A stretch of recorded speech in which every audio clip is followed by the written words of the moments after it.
오늘 말씀은 역대상 27장 1절에서 9절까지 읽어야 되는데 그냥 15절까지만 읽겠습니다. 1절에서 15절까지.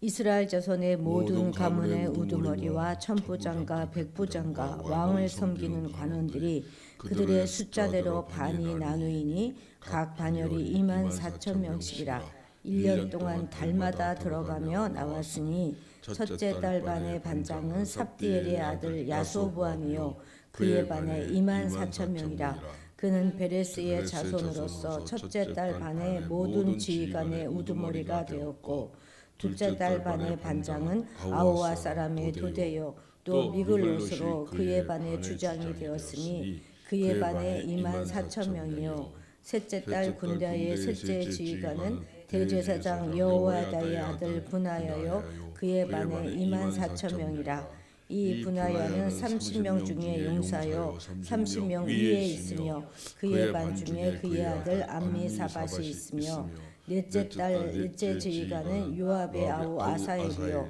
그 다음은 그의 아들 스바다이니 그의 반에 24,000명이요 다섯째 달 다섯째 지휘관은 이스라 사람 사무시니 그의 반에 24,000명이요 여섯째 달 여섯째 지휘관은 드고아 사람 이케스의 아들 이라이니 그의 반에 24,000명이요 일곱째 달 일곱째 지휘관은 에브라임 자손에 속한 발론 사람 헬레스이니 그의 반에 24,000명이요 여덟째 달 여덟째 지휘관은 세라 족속 후사 사람 십부게이니 그의 반에 24,000명이요 아홉째 달 아홉째 지휘관은 베냐민 사람 아나도 사람 아비에셀이니 그의 반에 24,000명이요 열째 달 열째 지휘관은 세라 족속 느도바 사람 마아레이니 그의 반에 24,000명이요 열한째 달 열한째 지휘관은 에브라임 사람에 속한 비라돈 사람 브라야이니 그의 반에 24,000명이요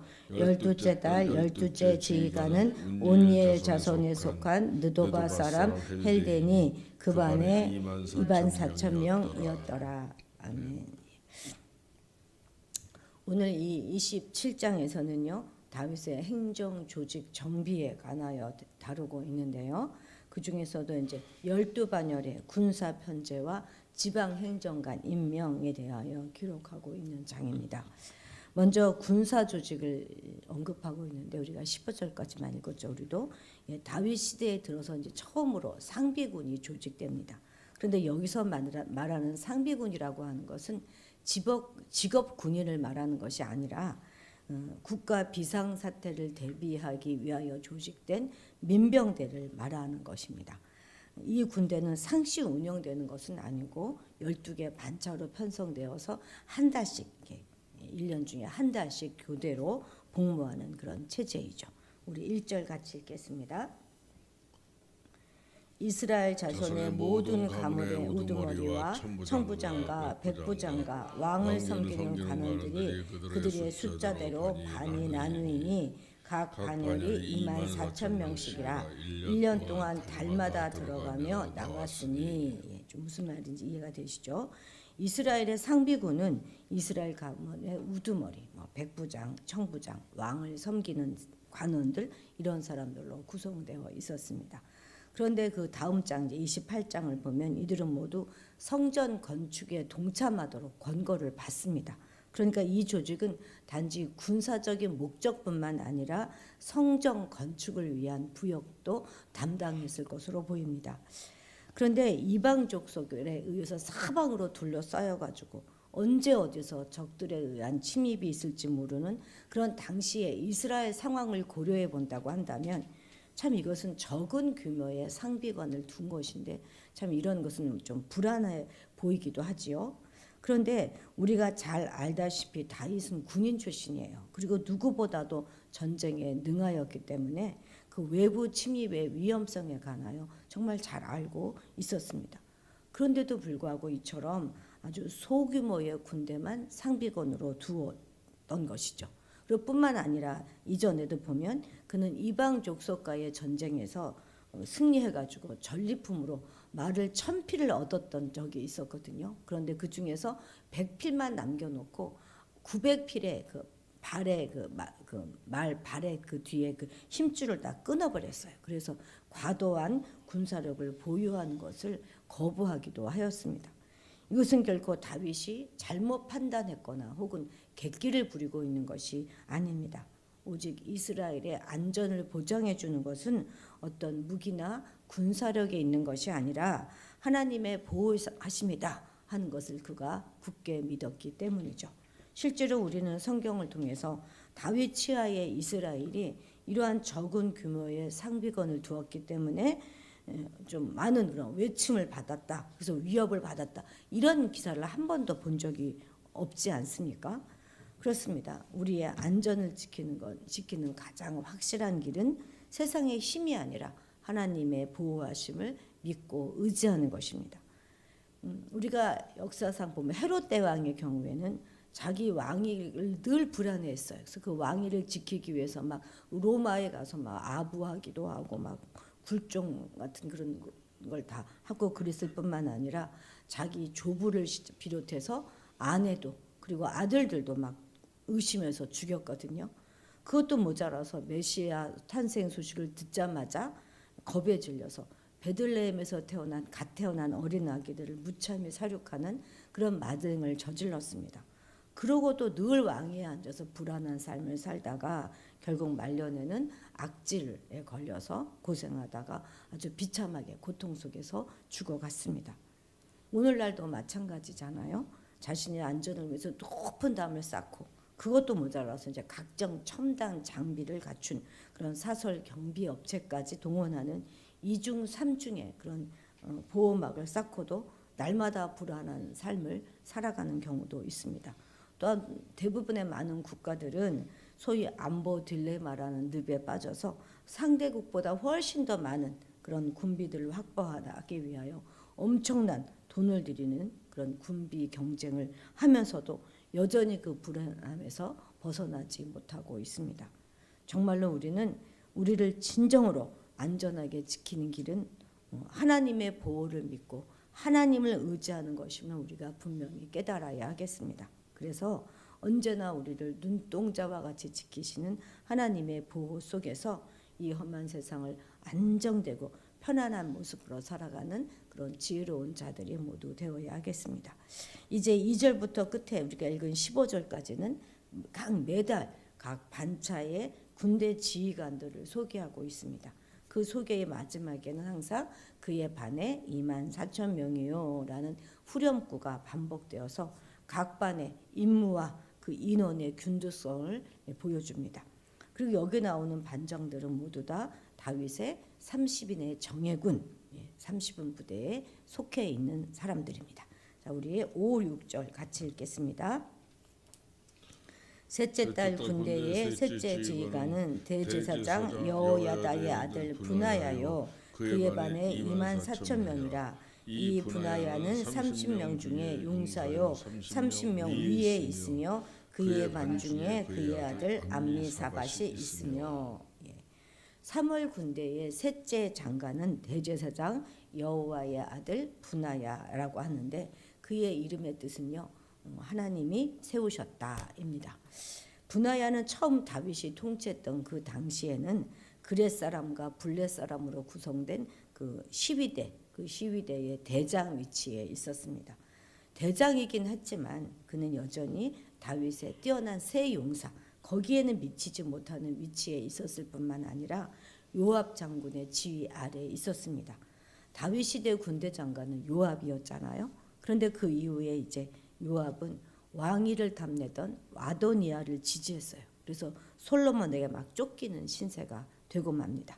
이때 솔로몬은 분하야를 보내가지고 성막으로 도망친 요압을 처형케 합니다. 물론 이 분하야가 굉장히 용감한 용사였기 때문에 그러기도 했겠지만 이 분하야는 제사장 가문 출신이었기 때문에 성막 출입이 자유로워서 성막에서 숨어있는 이 요압을 처형할 수 있었던 것이죠. 이후 솔로몬 왕은 요압을 제거한 후에 이 분하야에게 요압의 자리를 대신하게 합니다. 이로 인해서 분하야는 이스라엘 역사상 가장 강대하고 화려한 그 솔로몬 시대의 군대 장관이 되는 영광을 얻게 됩니다. 그러니까 분하야는 다윗 시대부터 시작해서 솔로몬 시대에 이르기까지 그의 용맹과 충성을 잃지 않음으로써 시위 대장에서 시작하여서 전 군대의 총사령관에 이르는 그야말로 하나님이 세우셨다 하는 그 이름의 뜻 그대로 거기에 걸맞게 항상 성장하고 발전하는 그런 삶을 살았다고 할 수 있겠습니다. 오늘 우리는 이 분하야의 삶을 돌아보면서 현재 우리의 모습이 어떠한지 정직하게 한번 돌아봐야 하겠습니다. 그래서 혹 우리 자신은 나태함과 게으름 또 실수와 실패, 허물 이런 것으로 인해서 성장이 멈추고 정체되어 있는 것은 아닌가 살펴보고, 만약 그렇다면 겸손한 마음으로 하나님께 돌아와서 은혜와 능력으로 우리가 잘 성장할 수 있도록 힘써야 하겠습니다. 날마다 하나님의 도우심과 은혜를 입어서 물가에 심기운 그런 나무처럼 시절마다 과실을 맺는 그런 성도, 그리고 세상의 칭찬을 받으면서 흥왕하는 그런 교회가 우리 모두 되어야 하겠습니다. 자, 7절 같이 읽겠습니다. 넷째 달 넷째 지휘관은 요압의 아들 아사헬이요, 그 다음은 그의 아들 스바다이니 그의 반에 24,000명이요. 4월에 이스라엘의 방위를 책임진 사람은 아사헬이라고 말하고 있지요. 이 아사헬 우리 기억나십니까? 그는 요압의 아우로서 발이 아주 들노루처럼 빠른 그런 사람으로 아주 유명했습니다. 그렇지만 그는 안타깝게도요, 다윗이 완전히 통일 이스라엘의 왕이 되기 이미 그 전에 이 당시 그 이스보셋 저쪽이죠. 다윗이 헤브론을 다스리고 있을 때 그 사울의 집안의 왕이었던 그 이스보셋 군대 장관이었던 아브넬하고 싸워요. 싸우다가 전사하고 말았습니다. 이미 먼저 죽은 사람이에요. 그러니까 지금 이 7절은 아사헬이 실제 사울반의 반장이 되었다 하는 것을 기록한 것이 아니라 그의 아들 스바야가 넷째 장관이 되기는 했지만 다윗이 아사헬의 공로를 인정해서 이렇게 대장으로 이름을 올려준 것이죠.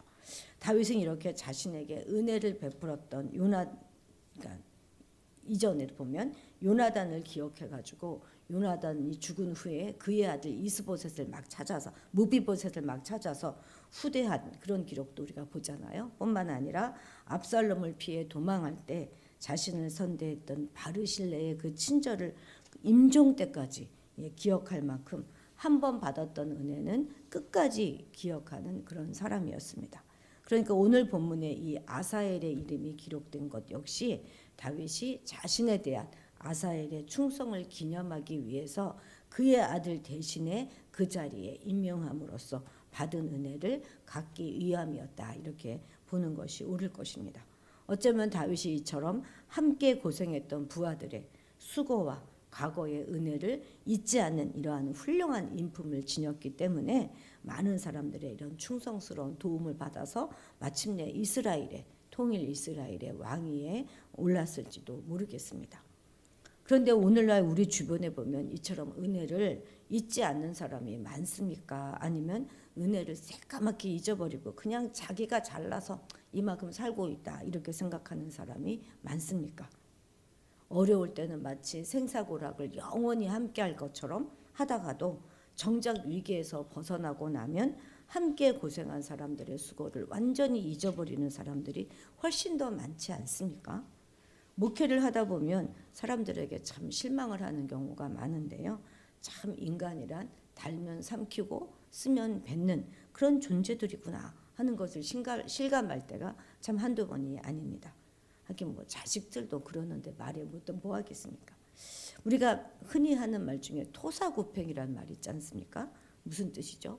토끼 사냥을 하다가 사냥이 끝나고 나면 함께 사냥을 했던 그 사냥개를 삶아 먹는다, 그런 뜻 아닙니까? 이 말은 자신의 이익을 위해서 주변 사람들을 소모품처럼 이용하는 그런 행태를 묘사한 것으로 세상 인심의 그런 본질을 말해주는 것이다 할 수 있습니다. 그러나 성경을 보면 우리 하나님은 결코 이런 분 아니시죠. 오히려 당신의 종들의 수고와 고생을 끝까지 기억하셔서 그걸 갚으시는 분이 우리 하나님이십니다. 따라서 언젠가 세상을 심판하실 그때에 자기 이익을 위해서 다른 사람을 소모품처럼 사용했던 그런 자들에게는 그의 행한 대로 하나님이 갚으시는 그런 하나님이기 때문에 하나님으로부터 아주 무서운 심판이 임할 것입니다. 반면 과거의 은혜를 기억하고 그것을 갚는 그런 사람들에게는 넘치도록 풍성한 은혜와 축복이 반드시 있을 것입니다. 특히 지도자일수록 함께 고생한 사람들의 수고를 반드시 기억하고 갚음으로써 이 땅에서도 충성한 사람들을 많이 얻어 성공하고 또 하나님으로부터도 칭찬과 상급을 얻는 그런 사람들이 되어야 하겠습니다. 우리가 지금 읽은 이제 1절부터 15절까지를 모두 종합해서 보면 다윗의 용사들이라 이게 불린 사람들 중에는 암몬이나 해족속 같은 이방인들도 포함되어 있고 또 다윗을 핍박하던 사울과 같은 그런 지파의 베냐민 지파 출신의 사람들도 있었습니다. 이것은 곧 다윗이 사울을 피해 다니면서도 인품과 능력이 올바른 사람들이라면 모두 사심없이 받아들였다 하는 사실을 말해줍니다. 만일 다윗이 혈연이라든지 지연 또는 정실 이런 것들에 얽매여서 인품이나 자질이 없는 사람임에도 불구하고 측근에 두는 그런 편파적인 인상을 인삼았다면 과연 그러한 자들의 도움으로 통일 이스라엘의 왕의 자리에 오를 수 있었겠습니까? 동서고금 어느 시대와 어느 국가를 막론하고 국가의 가장 중요한 인사 문제가 정실이라든지 뇌물에 의해서 왜곡되는 일은 항상 있어 왔습니다. 자질이 없는 사람이 높은 직위에 올라 있는 것만큼 나라에 치명적인 것은 없을 것입니다. 그래서 우리나라에서도 고위공직자를 임명할 때는 청문회를 열어서 검증하고자 하는 거 아니겠습니까? 요즘도 참 가관이잖아요. 보고 있으면 어떤 사람들이 임명되는가 그것을 바라보면 바로 이 정권의 진정성을 검증되게 될 것입니다. 인사가 공정하고 바르지 못할 때 그것이 기업이든 국가이든 심지어 교회이든 어느 조직도 올바로 설 수가 없어요. 그렇기 때문에 오늘 우리 성도들 특히 지도자의 위치에 있는 분들은 성경을 통해서 무엇보다 먼저 바르고 공정한 인자가 무엇인가 하는 것을 분명하게 배워야 하겠습니다. 그래서 다윗처럼 신앙과 인품, 능력을 제대로 갖춘 인재들을 바르게 얻고 씀으로써 우리도 영광을 얻고 또 맡은 조직도 잘 옳게 세워가야 하겠습니다.